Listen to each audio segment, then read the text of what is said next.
शिक्षक एवं विद्यार्थी के मध्य संबंध होना चाहिए, यानी जो बच्चा है और जो शिक्षक है, टीचर है, उसके बीच कैसा संबंध होना चाहिए। पहला है स्नेह का, ये भी सही है, स्नेह का संबंध होना चाहिए। विश्वास का, विश्वास भी होना चाहिए दोनों के बीच। सम्मान का, सम्मान भी देना चाहिए एक दूसरे को। अतः ये सभी तीनों सही है, इसका मतलब डी इसका राइट आंसर होगा, यानी इससे सभी सही है।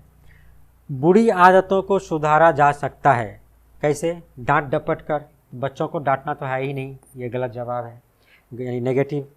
दोषारोपण द्वारा बच्चों को आप दोष नहीं दे सकते, यानी बच्चों के ऊपर, बच्चे ने गलती किया, हमने पहले आपको बताया, लेकिन बच्चे को गलती का आपको नहीं मानना है, यानी नहीं कह सकते कि उसी का गलती है। अनुबंध द्वारा, तो ये दोनों गलत है, अतः सी जो है अनुबंध द्वारा, बच्चों को जोड़ कर, समझा कर, बुझा कर, इसके द्वारा हम क्या कर सकते हैं, उसके बुरी आदतों को सुधार सकते हैं। और ये सभी यानी ये तीनों तो गलत है, तो आपका उत्तर होगा सी।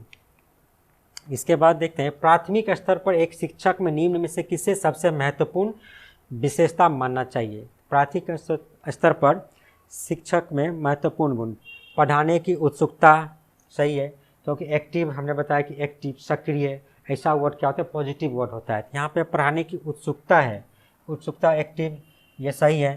धैर्य और दृढ़ता, धैर्य तो सही है, पैसेंस तो होना चाहिए, लेकिन दृढ़ यानी एक ही चीज़ पे दृढ़ रहेगा, तो ऐसा नहीं होना चाहिए इसमें, अतः ये क्या होगा, गलत जवाब होगा।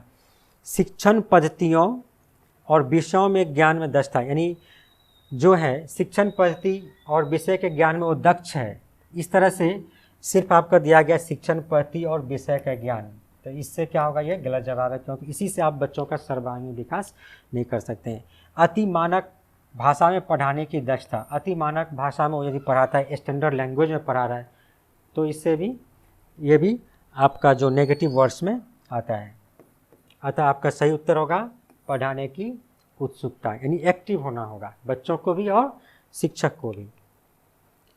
निम्न में से कौन सा शिक्षार्थियों में सृजनात्मकता, क्रिएटिविटी का पोषण करता है। अच्छी शिक्षा के व्यवहारिक मूल्यों के लिए विद्यार्थियों का शिक्षण, प्रत्येक शिक्षार्थी की अंतर्जात प्रतिभाओं का पोषण करना एवं प्रश्न करने का अवसर उपलब्ध कराना, विद्यालय जीवन के प्रारंभ में उपलब्धि के लक्ष्यों पर बल देना और परीक्षा में अच्छे अंकों के लिए विद्यार्थियों की कोचिंग कराना।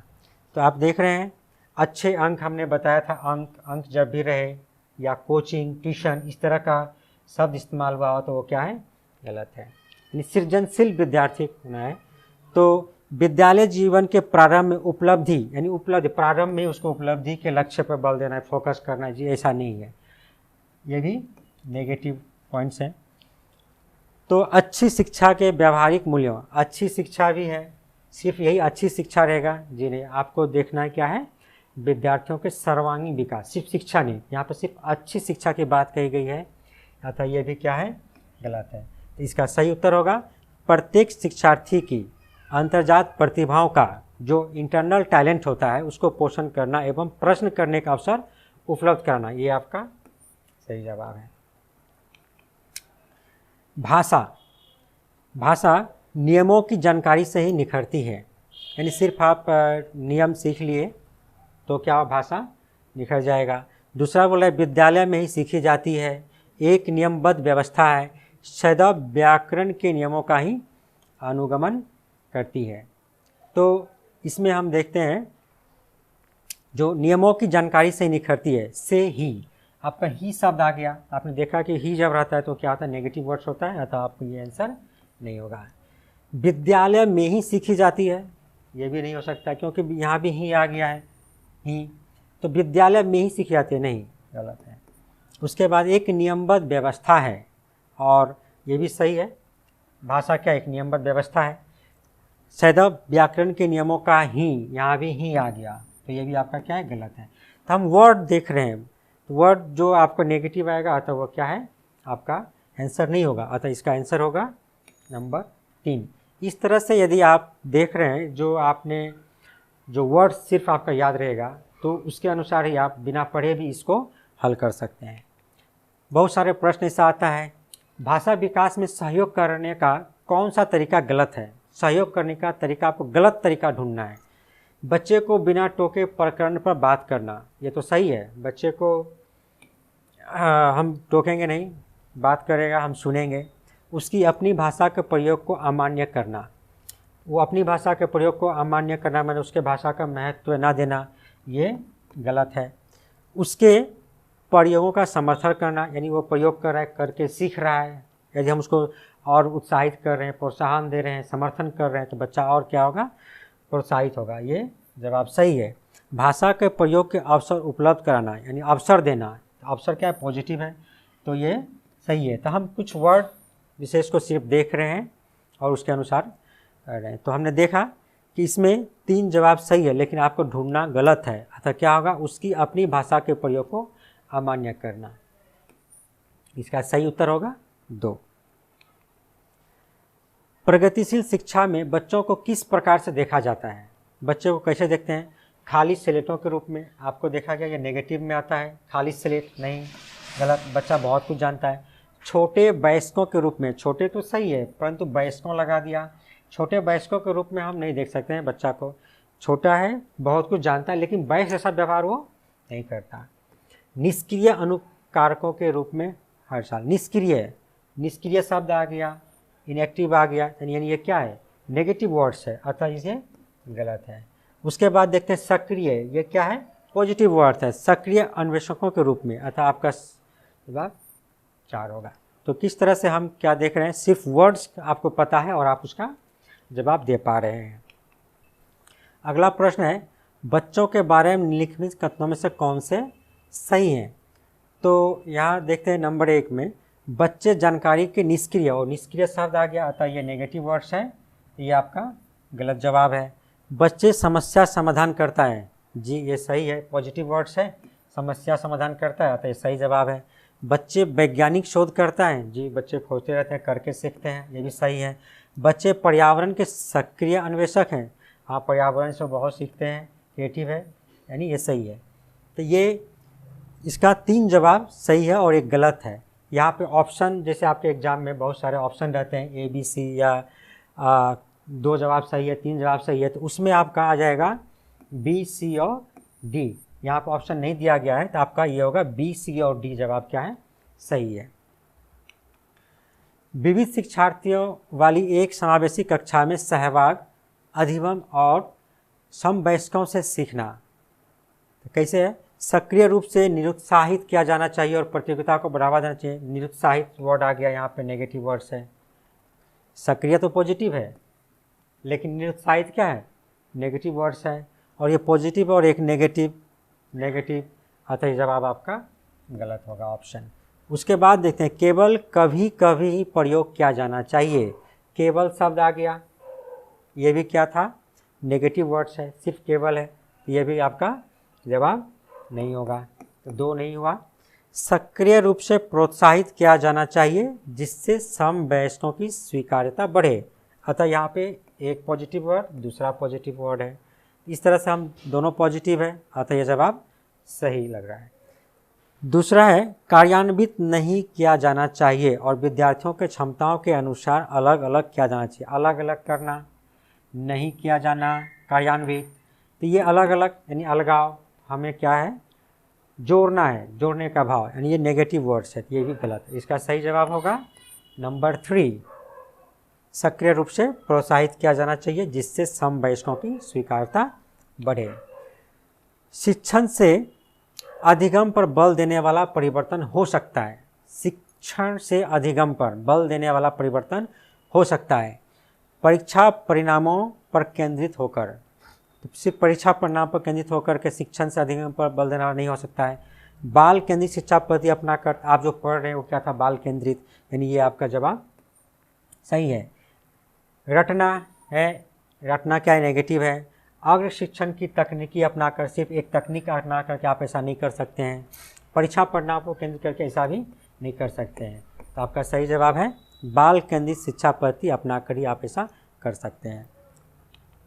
इसके बाद है, एक प्राथमिक विद्यालय की अध्यापिका बच्चों को एक प्रभावशाली समस्या समाधानकर्ता बनने के लिए किस प्रकार से प्रोत्साहित कर सकती हैं। तो कैसे करना है, प्रत्येक छोटे कार्य के लिए भौतिक पुरस्कार देना। यहाँ पर देखा गया है कि प्रत्येक कार्य के लिए आप किसी को क्या करते हैं, पुरस्कार दे रहे हैं। पुरस्कार तो देना है, लेकिन आप प्रत्येक कार्य के लिए यदि पुरस्कार दे रहे थे, क्या होगा, वो कुछ दिनों के बाद वो समझ आएगा, छोटा सा काम करेगा, फिर पुरस्कार, फिर वो ऐसा आगे का कार्य नहीं करेगा। तो पुरस्कार कब देना है? पुरस्कार देना है कुछ विशेष कार्यों पे, या कई कार्य किया फिर अच्छा कार्य किया, उसके लिए हमको पुरस्कार देना है। तो ये जवाब सही नहीं है। केवल प्रक्रियात्मक ज्ञान पर बल या महत्व देकर केवल शब्द आ गया, अतः ये भी सही नहीं है। गलत उत्तरों को अस्वीकार करके एवं दंडित करके, इसमें दंडित शब्द आ गया, तो ये भी आपका गलत जवाब है। तो सही जवाब क्या होगा? बच्चों को सहजानुभूत अनुमान लगाने के लिए प्रोत्साहित करके, यहाँ पे एक पॉजिटिव वर्ड है, तथा उसी पर आधारित विचार मंथन करके, यानी विचार मंथन करना है। ये आपका क्या है? सही ऑप्शन है नंबर 4। शिक्षक बच्चों की जटिल अवधारणाओं की समझ को किस प्रकार सहज कर सकते हैं? शिक्षक बच्चों की जटिल अवधारणाओं की समझ को किस प्रकार सहज कर सकते हैं? एक व्याख्यान देकर, तो व्याख्यान था नेगेटिव वर्ड, अतः ये गलत ऑप्शंस हैं। प्रतियोगितात्मक अवसरों की व्यवस्था करके, यानी कंपटीशन, ये भी गलत है। बार बार यांत्रिक अभ्यास के द्वारा, यांत्रिक अभ्यास करवाना है बार बार, ये भी गलत है। तो ये सब आपके नेगेटिव वर्ड्स में है। तो क्या करना है? अन्वेषण एवं परिचर्चा के लिए अवसर उपलब्ध करके, ये आपका सही उत्तर होगा। अधिगम की अभिप्रेरणा को किस प्रकार कायम रखा जा सकता है? कैसे आप उसे कायम कर सकते हैं? तो प्रवीणता अभिमुखी लक्ष्यों पर जोर देकर, या बच्चों को बहुत आसान क्रियाकलाप दे करके, यंत्रवत याद करने पर जोर देकर, बच्चों को दंड देकर। तो क्या इसमें देखा जा रहा है कि आपने पढ़ा और देखा कि यहाँ दंड है, यानी ये जवाब आपका नहीं होगा। यंत्रवत यानी मैशनी वर्क, ये है, यांत्रिक क्रिया नहीं होगा। बच्चों को बहुत आसान क्रियात्मक कलाप देकर, और एक है प्रवीणता अभिमुखी लक्ष्यों पर जोर देकर। सिर्फ लक्ष्यों पर जोर देंगे तो भी वो नहीं होगा फोकस। तो बच्चों को बहुत आसान आसान क्रियाकलाप देंगे, बच्चे करेंगे, तो ये आपका सही जवाब है। एनसीएफ 2005 के अनुसार गलतियां इस कारण महत्वपूर्ण होती है, यानी बच्चे तो गलतियां करते हैं, हाँ, तो बच्चे के गलतियां भी महत्वपूर्ण है। गलती उसको बताना नहीं है कि आपका गलती है, लेकिन उसका गलतियां महत्वपूर्ण है। तब महत्वपूर्ण क्यों है ये देखना है। यह विद्यार्थियों को उत्तीर्ण एवं अनुत्तीर्ण समूह में वर्गीकृत कर रहा है, यानी ये नेगेटिव वर्ड्स है, यानी अलग कर रहा है, यानी डिवाइड कर रहा है, यानी बच्चों को अलग कर रहा है। ये आपका सही जवाब नहीं है। एक अध्यापकों को बच्चों को डांटना है, तो ये भी क्या है आपका गलत है। डांटना क्या है? नेगेटिव वर्ड्स है। यह बच्चे के विचार को अंतर्दृष्टि उपलब्ध कराती है तथा समाधानों को पहचानने में सहायता करती है, ये सही है। यह कक्षा से कुछ बच्चों को हटाने के लिए शब्द आ गया, कुछ बच्चों को हटाना है, यानी ये क्या है? गलत जवाब है। अतः आपका सही उत्तर होगा नंबर 3, जो बता रहा है एनसीएफ 2005 के अनुसार गलतियां इस कारण महत्वपूर्ण है। बच्चों की गलतियां क्यों महत्वपूर्ण है? बच्चे गलती किया, उसको हम देखेंगे, फिर उसको सुधारेंगे, तो बच्चों में विकास होगा। यह बच्चे के विचार को अंतर्दृष्टि उपलब्ध कराती है तथा समाधानों को पहचानने में सहायता करती है। निम्नलिखित में से कौन सा बच्चों के संवेगात्मक विकास के लिए सर्वाधिक उपयुक्त है? संवेगात्मक विकास के लिए कक्ष का प्रजातांत्रिक परिवेश, ये आपका पॉजिटिव वर्ड्स में था। प्रजातांत्रिक परिवेश ये बहुत ज़रूरी है कि बहुत सारे बच्चे होते हैं, विभिन्न तरह के बच्चे हैं, छोटे बड़े, अधिक आयु में डिफरेंसेस होता है, अलग अलग जाति धर्म के हैं, तो वहाँ पे हम क्या करना है? प्रजातांत्रिक व्यवस्था, ये आपका पॉजिटिव वर्ड्स में था, ये जवाब सही लग रहा है। दूसरा है अध्यापकों की कोई भी सहभागिता नहीं है, क्योंकि यह माता पिता का कार्य है, जी ऐसा नहीं है, ये गलत जवाब है। सभी का जिम्मेदारी है, अध्यापक का तो और ज़्यादा है, क्योंकि बच्चे क्या है जो स्कूल में है वहाँ पे आपको करना है, तो वहाँ पर अध्यापक ही रहते हैं। तो कक्ष का नियंत्रित परिवेश, सिर्फ नियंत्रित परिवेश रहेगा तो भी नहीं होगा। कक्ष का अधिकारवादी परिवेश, अधिकारवादी तो होना ही नहीं चाहिए। तो आपका परिवेश कैसा होना चाहिए? प्रजातांत्रिक होना चाहिए, ये आपका सही जवाब है। तो आपने देखा किस तरह से आपने कीवर्ड्स यानी टैग वर्ड्स जो हमने कुछ दिया, जो हमने संग्रह किया है, उसको यदि आप ध्यान में रखते हैं, अपने आप को एक धैर्यवान आदर्श शिक्षक समझते हैं, तो किस तरह से जो इन प्रश्नों को आसानी से हल किया जा सकता है। अतः आपने देखा किस तरह से कुछ शब्दों को यदि आप समझ लेते हैं, याद रखते हैं, तो बिना पढ़े भी बहुत सारे प्रश्न ऐसे आएंगे आपके सीडीपी में जिसको आप आसानी से समाधान कर सकते हैं। और ये जो शब्द है आपको याद रखना बहुत ही ज़रूरी है। सबसे जो ज़्यादा ज़रूरी है वो है आपको सोच में परिवर्तन लाना। आप अपने सोच को बच्चों के अनुसार सोचें, बाल केंद्रित होकर के सोचें, उसका इर्द गिर्द ही बच्चों को महत्वपूर्ण समझें। बच्चे का जो परिवेश है, विद्यालय का जो परिवेश है, वहाँ बच्चा ही सबसे ज़्यादा महत्वपूर्ण है। ये आपको हमेशा ध्यान रखना है, उसी के अनुसार आपको व्यवहार करना है, उसी के अनुसार आपको जवाब देना है। यदि आप ऐसा करते हैं तो आप बहुत सारे प्रश्नों का सही सही जवाब दे पाएंगे। तो आपने देखा बहुत सारे प्रश्नों हमने आपके लाए थे प्रश्न, तो उसका देखा किस तरह से वो कीवर्ड के माध्यम से हमने इसको समाधान किया। तो इसी तरह से हम आपको और 5 प्रश्न आपको हम देते हैं जिसका समाधान आपको करना है। कमेंट बॉक्स में आप लिख करके बता सकते हैं। जो प्रश्न है इस प्रकार,